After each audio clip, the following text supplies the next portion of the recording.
Good morning student. रहीम राज्य के बाकी बचे हुए दोहे में पढ़ा रही हूँ, उनका स्पष्टीकरण करूँगी। ठीक है। विपत्ति भये धन ना रहे, विपत्ति भये धन ना रहे, रहे जो लाख करोड़, नभ तारे छिप जात है, नभ तारे छिप जात है, ज्यों रहीम भय भोर। ठीक। विपत्ति कहते हैं संकट, करोड़ कहते हैं करोड़ों, नव किसको कहते हैं आकाश, भोर कहते हैं सवेरा। प्रस्तुत दोहा हमारी पाठ्य पुस्तक से संकलित रहीम के दोहों से लिया गया है। कवि बता रहे हैं कि संकट या बुरे दिन आने पर मनुष्य का वक्त भी उसका साथ छोड़ देता है। विपत भये धन ना रहे, रहे जो लाख करोड़ प्रसंग में आएगा। कवि रहीम दास जी कहते हैं कि संकट या बुरे दिन आने पर मनुष्य का समय उसका साथ छोड़ जाता है और मांगने जाने वाले मनुष्य की प्रतिष्ठा अवश्य कम हो जाती है, क्योंकि बड़ा काम कितना भी क्यों ना हो, लेकिन मनुष्य के दिन जब खराब होते हैं, समय खराब होता है, तो सब उसका साथ छोड़ देता है, समय भी उसका साथ छोड़ देते हैं। विपत भये धन ना रहे, रहे जो लाख करोड़। रहीम दास जी कहते हैं कि मनुष्य के बुरे दिन आते हैं तो उसके पास चाहे लाखों करोड़ों रुपए हों, सब क्यों ना हो, सब समाप्त हो जाते हैं, धन भी उसका साथ छोड़ देता है। विपत भये धन ना रहे, रहे जो लाख करोड़। रहीम दास जी कहते हैं मनुष्य के जब बुरे दिन आते हैं, चाहे उसके पास कितनी भी संपत्ति हो, चाहे कितना भी धन अवश्य हो, लेकिन सब क्या होता है, एक दिन समाप्त हो जाता है, धन भी उसका साथ छोड़ देता है। सब देखते हैं कि जब सवेरा होने लगता है, नव तारे छिप जात जो रहीम भय छोड़। जब सवेरा होने लगता है तब आकाश के असंख्य तारे भी क्या जाते हैं, छिप जाते हैं। जिस प्रकार आकाश में तारे रात में टिमटिमाते हैं और जब सुबह होती है तो आकाश के तारे भी क्या उसका आकाश का साथ छोड़ जाते हैं, वे भी आकाश का साथ क्या करते हैं, छोड़ जाते हैं। तो कहने का तात्पर्य बच्चों इस प्रकार है कि जब मनुष्य का बुरा समय आता है, चाहे उसके पास में लाख करोड़ रुपया धन संपत्ति धन कितना भी क्यों ना हो, वो भी समय आने पर समाप्त हो जाता है, वह भी उसका साथ छोड़ देता है और देखते देखते सब नष्ट हो जाता है। जिस प्रकार आकाश में तारे रात को टिमटिमाते हैं, निकलते हैं, और आकाश में जब सुबह अंधेरा होते हुए जब सुबह होती है, तब क्या होता है, तारे भी आकाश का साथ छोड़ देते हैं, तारे भी क्या हो जाते हैं, लुप्त हो जाते हैं। ठीक है। विपत भये धन ना रहे, रहे जो लाख करोड़। इसमें विशेषताओं में कवि ने क्या झलकाया है, कवि अपना सब कुछ अनुभव की बातें करते हैं। कहते हैं कि संपत्ति चाहे व्यक्ति के पास कितनी भी हो, और जब बुरा समय आता है तो वो भी उसका साथ छोड़ देती है, संकट में सब उसका साथ छोड़ देते हैं। भाषा पर कवि का पूर्ण अधिकार है, शैली में प्रभावशाली है और अनुप्रास तथा दृष्टांत अलंकार की छटा दिखाई देती है। दृष्टांत आकाश का दृष्टांत दिया, तारों का दृष्टांत दिया, और अनुप्रास अलंकार भी इसमें आ रहा है। ये इसकी इस प्रकार ये आपका दोहा समाप्त होता है। विपत्ति भये धन ना रहे, जो लाख करोड़, नभ तारे छिप जाते हैं, जो रहीम भये भोर। बच्चों मैं बार बार रिपीटेशन आपको इसलिए करती हूँ क्योंकि आपको अच्छे से याद हो जाए और आपके पास में ये वीडियो रहे, आप हमेशा उसको देखते रहें, सुनते रहें, तो आपको जल्दी से ये दोहे याद हो जाएंगे। अब नेक्स्ट लेते हैं, मांगे घटत रहीम पद, मांगे घटत रहीम पद, कितो करो बड़ी काम। बहुत इम्पोर्टेंट है। मांगे घटत रहीम पद कितो करो बड़े काम, तीन पैग वसुधा करो तऊ बामने नाम। मांगे घटत रहीम पद कितो करो बड़े काम, तीन पैग वसुधा करो तऊ बामने नाम। मांगे कहते हैं मांगना या याचना करना, कितो कहते हैं अधिक कितना, बड़ी कहते हैं बढ़कर बड़ा, पैग कहते हैं डग, वसुधा किसको कहते हैं पृथ्वी को, तऊ किसे कहते हैं तो भी, बामने बामन ही, बोना बामन कहते हैं बोना। वही प्रस्तुत दो संदर्भ आपको बार बार बताने की आवश्यकता नहीं है, वही प्रस्तुत दोहा रहीमदास जी के दोहों से लिया गया है। इस प्रसंग में कवि संदेश क्या दे रहे हैं, दूसरों के सामने हाथ फैलाना याचना करने से महान व्यक्ति का भी गौरव कम हो जाता है। यदि कोई दूसरों के आगे हाथ फैलाता है, याचना करता है, तो कितना भी कोई महान व्यक्ति हो उसका भी गौरव एक दिन नष्ट हो जाता है। तो लेते हैं आगे व्याख्या। मांगे घटत रहीम पद कितो करो बड़े काम। रहीमदास जी कहते हैं मनुष्य चाहे कितना बड़ा काम क्यों ना कर दिखाए, किंतु मांगना या हाथ फैलाने पर उसका पद और उसका गर्व हमेशा कम हो जाता है, नष्ट हो जाता है। मनुष्य चाहे कितना बड़ा ही काम क्यों ना करके दिखाए, अगर सामने वाले को मांगे या हाथ फैलाए तो उसकी प्रतिष्ठा क्या हो जाती है, नष्ट हो जाती है, धूमिल हो जाती है। तीन पैग वसुधा करो तऊ बामने राम। स्वयं भगवान भी जब बलि से दान लेने गए थे, बामन भगवान श्री कृष्ण का अवतार हुए हैं, बामन भगवान का अवतार हुआ है, तो बामन क्या थे, छोटे से थे, और राजा बलि दानवीर राजा थे। बलि ने बामन का अवतार में भगवान आते हैं और उनसे दान लेने के लिए मांगने की याचना करी बामन भगवान ने। तो बलि ने कहा ये तो बौने से है, तो कितने पग, उन्होंने 3 पग भगवान से कहा। भगवान ने उनसे 3 पग के लिए कहा कि मैं 3 पग आपकी वसुधा धरती को लूंगा। तो 3 भगवान के लिए 3 पग तीनों लोगों के समान हो जाते हैं। तो 3 पैग वसुधा करो तऊ बामने राम। भगवान भी जब बलि से दान लेने गए थे तो उन्होंने भी 3 ढग में सारी पृथ्वी को नाप डाला, सारी पृथ्वी को अपने हाथ में ले लिया, परंतु इतना महान करने पर भी उनका नाम बामन बौना ही रह गया। परंतु इतना महान कार्य करने पर भी उनका नाम क्या रह गया, बामन ही रहा। तो यहाँ पर राजा बलि ने बामन भगवान को श्री कृष्ण के अवतार को क्या कर दिया, 3 पग में सारी भूमि दान कर दी। लेकिन महान लोग भी जब दान करते हैं तो क्या हो जाता है, उनका नाम फिर बामन ही रहा। विशेषताओं में कवि ने इस दोहे में भगवान विष्णु के बामन अवतार प्रसंग को उद्ग्रस्त किया है। भगवान विष्णु के बामन अवतार को, श्री कृष्ण कह लीजिए चाहे भगवान विष्णु के ही सब अवतार हैं, तो बामन अवतार का प्रसंग इसमें निहित किया है। भाषा सरल और शैली संदेशात्मक है। दोहों में दृष्टांत अलंकार है। ठीक है। मागे घटत रहीम पद कितो करो बड़ी काम, 3 पैग वसुधा करो तऊ बामन नाम। मनुष्य चाहे जितना बड़ा भी काम क्यों ना कर ले, लेकिन मांगने या हाथ फैलाने पर उसकी प्रतिष्ठा अवश्य कम हो जाती है। स्वयं भगवान ने जब बलि के दान लेने गए तो उन्होंने 3 ढग में सारी पृथ्वी नाप डाली, परंतु इतना महान कार्य करने पर भी उनका नाम बामन ही रहा। ठीक है। अब नेक्स्ट लेते हैं। मान सहित विष खाए के शंभु भये जगदीश, बिना मान अमृत पिए राव कटायो शीस। मान सहित विष खाए के शंभु भये जगदीश, बिना मान अमृत पिए राहो काट्यो शीस।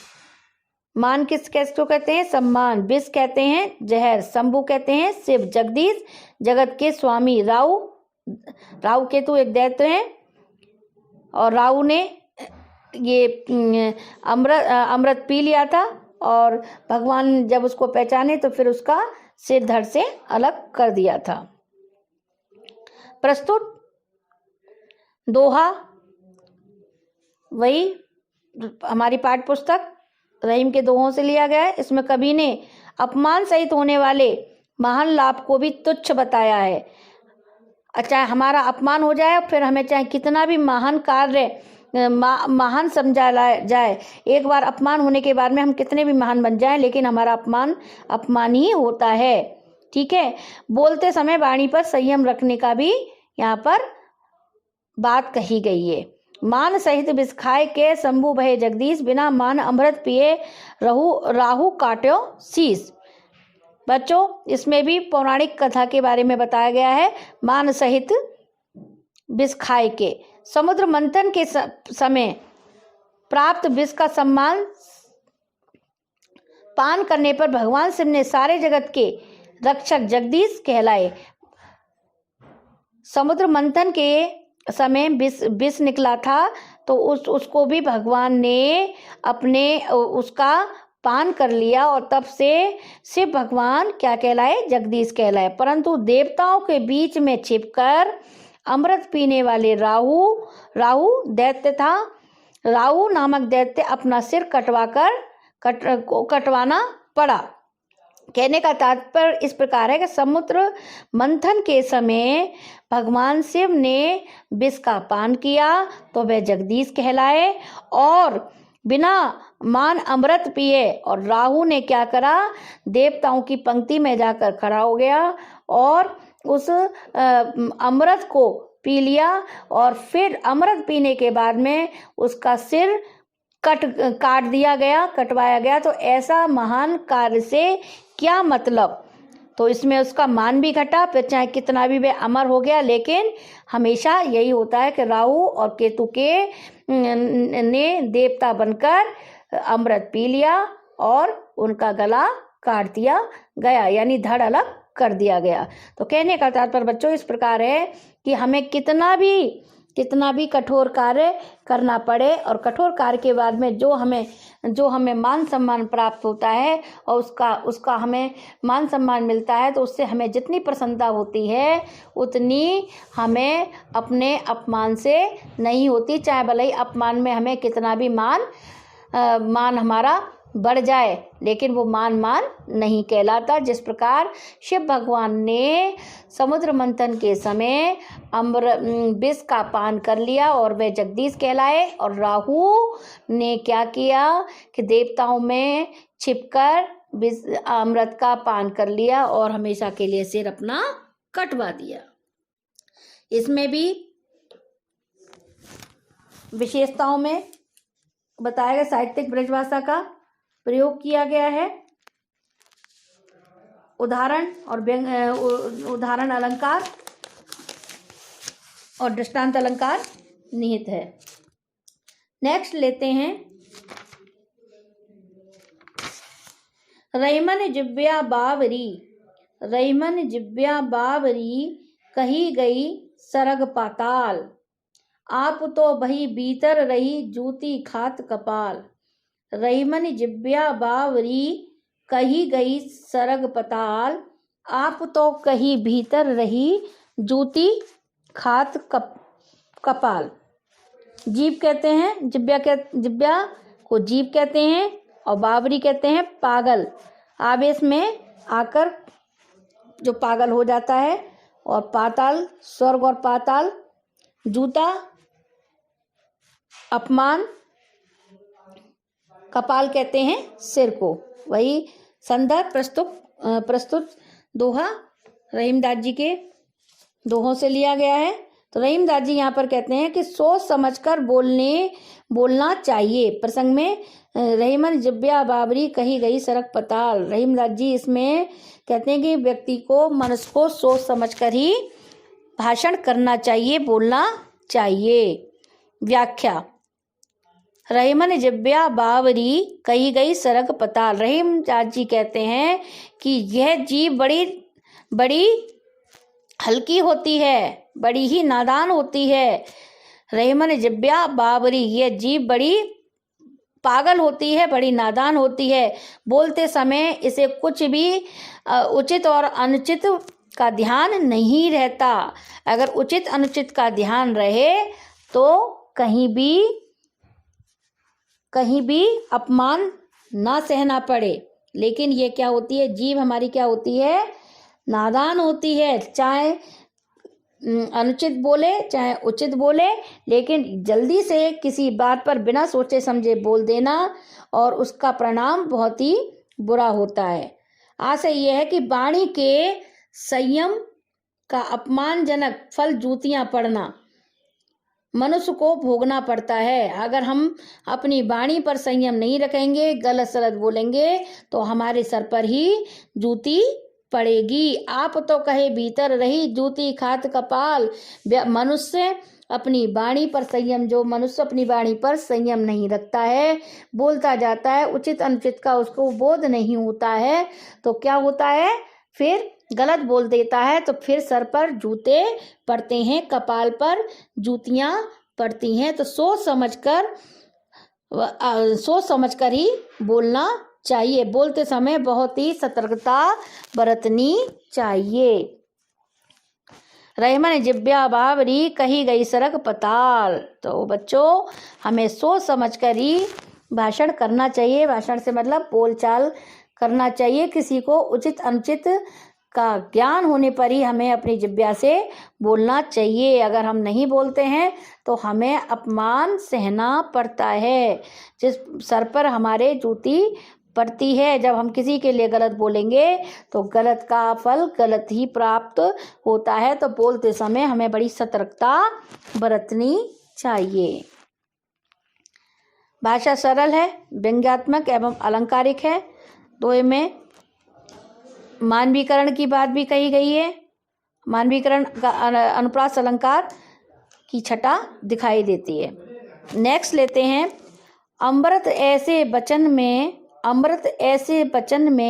रहीमन रिस की घास। अमृत ऐसे बचन में रहीमन रिस की घास, जैसे मिसरियों में मिली निरस बांस की फांस। जैसे मिसरियों में मिली निरस बांस की फांस। अमृत मधुर, रिस कहते हैं क्रोध आना, गुस्सा आना। गांठ कहते हैं अप्रिय मेल। मिश्री, निरस रसहीन।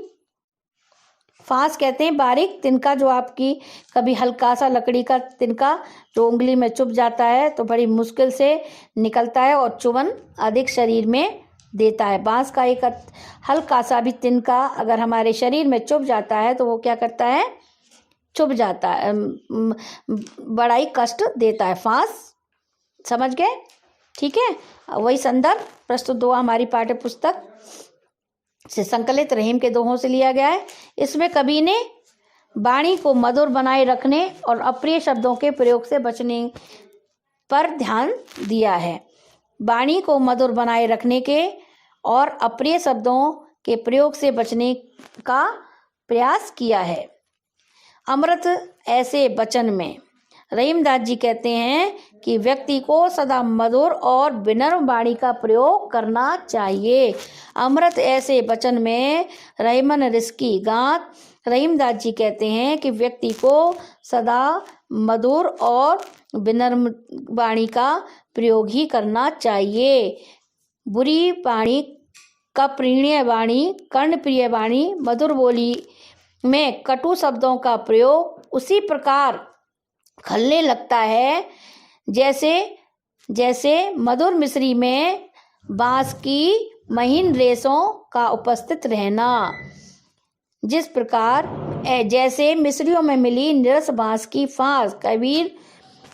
कबीर रहीमदास जी कहते हैं कि व्यक्ति को सदा मधुर और विनम्र वाणी का प्रयोग करना चाहिए। बुरी बात, कर्णप्रिय बोली, कटु शब्दों का प्रयोग नहीं करना चाहिए। जिस प्रकार मीठी मिश्री में बांस के निरस तिनके मिल जाते हैं तो वह भी क्या हो जाती है, किरकिरी हो जाती है। ठीक है। कवि ने मिस्री के निर्माण की प्रक्रिया का ज्ञान जताते हुए विनम्र, कर्णप्रिय, शिष्ट वाणी का प्रयोग किया है। दोहा कवि की बहुगुणता का प्रमाण देता है। भाषा शैली रोचक है। दोहे में निरस भास की फांस में अनुप्रास तथा उदाहरण अलंकार निहित है। बच्चों, ये आपके 19 दोहे थे। इस प्रकार मैंने आज आपके ये दोहे समाप्त कर दिए। फिर भी जो इम्पोर्टेंट दोहे हैं मैं उनको आपको बता रही हूँ और एक बार और दोहरा देती हूँ। जो इम्पोर्टेंट दोहे हैं: बड़े बड़ाई ना करें, बड़ों न बोलें बोल, रेमन हीरा कब कहे लाख टका मेरो मोल। मैं आपको पहले बता चुकी हूँ, ये इम्पोर्टेंट है। एक बार और सुन लीजिए। कवि रहीम जी कहते हैं, जो लोग वास्तव में गंभीर स्वभाव और महान होते हैं, बड़े बड़ाई ना करें। कवि रहीम दास जी कहते हैं, जो लोग गंभीर स्वभाव वाले महान होते हैं, वे अपने मुख से कभी भी बड़ाई नहीं करते। रहमन हीरा कब कहे लाख टका मेरा मोल। जिस प्रकार हीरा सब वस्तुओं में मूल्यवान वस्तु है, लेकिन अपने मोल का भी नहीं पता होता है। तो ऐसा गुण प्रिय होना चाहिए। तो ये इम्पोर्टेंट है। नेक्स्ट है आपका रूठे सुजन मनाइए, जो रूठे सो बार, रहमन फिर पोइए, टूटे मुक्ता हार। इस दोहे में रूठे मैं आपको पहले भी समझा चुकी हूँ, 2 बार समझाएं, लेकिन जो इम्पोर्टेंट है उसको मैं और बता देती हूँ। कवि रहीम दास जी कहते हैं कि सज्जन किसी बात पर रूठ जाए, रूठे सुजन मनाइए, जो रूठे सो बार। सज्जन किसी बात पर रूठ जाए तो उसे 100 बार मनाने का प्रयास करना चाहिए। सज्जनों की मित्रता, रहमन फिर पोइए, टूटे मुक्तार। सज्जनों की मित्रता हमेशा सुखदायक ही होती है। जिस प्रकार मुक्ताहार यानी मोतियों का हार जितनी बार टूटता है, उतनी बार हम उसको पिरोकर रखते हैं, गूंथते हैं, क्योंकि मोती मूल्यवान होता है। तो इसी प्रकार सज्जनों की मित्रता को भी हमें मूल्यवान समझना चाहिए। नेक्स्ट इम्पोर्टेंट दोहा और है: तरवर फल नहीं खात है, सरवर पेड़ न पान, कहे रहीम पर काज हित, संपत्ति सचन सुजान। कवि कहता है, इसमें प्रगति की बात कही गई है। प्रगति क्या होती है? हमेशा परोपकार और आदर्श स्वरूप को समझाती है। वृक्ष अपना फलों को स्वयं नहीं खाते हैं, वो दूसरों के लिए ही फल देते हैं, दूसरों को ही काम आते हैं। इसी प्रकार तरवर तालाब स्वयं अपना जल नहीं पीते, पशु पक्षी वृक्ष आदि के लिए, उनकी प्यास के लिए ही बने हैं। तो सही बात सज्जनों पर भी, यही बात सज्जनों पर भी लागू होती है। परोपकारी व्यक्ति संपत्ति होते हुए संपत्ति का संचय नहीं करते हैं और धन परोपकार के कामों में लगा देते हैं। ठीक है। तरोवर फल नहीं खात है, सरवर पेड़ न पान, कह रही पर काज हित, संपत्ति सुजन समान। अब नेक्स्ट है आपका इम्पोर्टेंट: कदली सीप भुजंग मुख, स्वाति एक गुण तीन, जैसी संगति बैठ ये तैसोई फल दीन। ये जो मैं पढ़ाए हुए हैं फिर भी मैं आपको याद दिला रही हूँ। कदली कहते हैं केला, सीप कहते हैं एक कीट पतंग होता है जो मोती के अंदर होता है, मोती से बनता है। भुजंग कहते हैं सांप। स्वाति एक नक्षत्र होता है। कई रहीम दास जी कहते हैं कदली सीप भुजंग मुख, स्वाति एक गुण तीन। रहीम दास जी कहते हैं कि वस्तु या व्यक्ति जैसी संगति करता है उसका वैसा ही फल प्राप्त होता है। जिस प्रकार स्वाति नक्षत्र में गिरी हुई बूंद तरह तरह से संगति को प्राप्त करती है, जिस प्रकार केले के वृक्ष पर गिरी बूंद क्या हो जाती है? कपूर बन जाती है। सीपी में गिरने से बूंद मोती बन जाता है और सर्प के मुख में गिरने वाली बूंद विष बन जाती है। अतः जैसी संगति करोगे वैसा ही फल प्राप्त होता है। ठीक है। एक और इम्पोर्टेंट है आपका, एक सादे सब सदे सब सादे सब जाए, रहमन मूलई सींचियो फूले फले अघाए।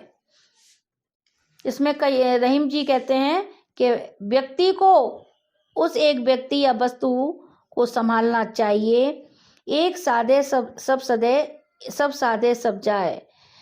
रहीम जी कहते हैं व्यक्ति को उस वस्तु या व्यक्ति को हमेशा क्या करना चाहिए, संभालना चाहिए, जो अन्य सभी का मूल या आधार होता है। उस एक को साध लें, उस एक परमात्मा को साथ लेते हैं तो सभी हमारा सभी परमात्मा सभी ईश्वर के जो रूप में सद जाते हैं। कहने का मतलब ये होता है एक को साथ के चलते हैं तो सब हमारे साथ में रहते हैं। रहमन मूले सींचुए फूले फल अगाए। यदि वृक्ष के केवल जड़ को जल से छींचा जाए तो सारा वृक्ष फल फूल जाता है। अगर उसको नीचे से सींचा जाए तो सारा फल फूल जाता है। नेक्स्ट है आपका, बिगड़ी बात बने नहीं, लाख करो किनकोए, रहमन फाटे दूध को मथे न माखन होए। इसमें रहीम जी कहते हैं कि स्वाभिमानी लोग कभी अपनी बात या प्रतिष्ठा पर आंच नहीं आने देते। बिगड़ी बात बने नहीं, लाख करो किनकोए, रहमन फटे दूध को मथे न माखन होए। स्वाभिमानी लोग कभी अपनी बात या प्रतिष्ठा पर आंच नहीं आने देते। एक जिस प्रकार रहमन फटे, जिस प्रकार दूध फट जाता है, मथने पर उससे माखन निकलता है और वह दूध नहीं बनता है। तो इस बात पर ध्यान देना चाहिए कि एक बार आपका स्वाभिमान घट जाता है तो वह घट जाता है, बार बार नहीं मिलता है। ठीक है बच्चों, मैंने आपको ये आपका 3 सप्ताह में पूरा कंप्लीट हुआ है। रहीमदास जी के दोहे दो बार मैंने आपको पढ़ाए हैं, कंप्लीट कराए हैं, और फिर भी मैंने आपको इम्पोर्टेंट हैं उनको भी दोबारा दोहरान कर दिया है। अब आपको ये याद करने हैं और अपने होमवर्क कॉपी में करने। क्वेश्चन आंसर मैं आपको बता रही हूँ।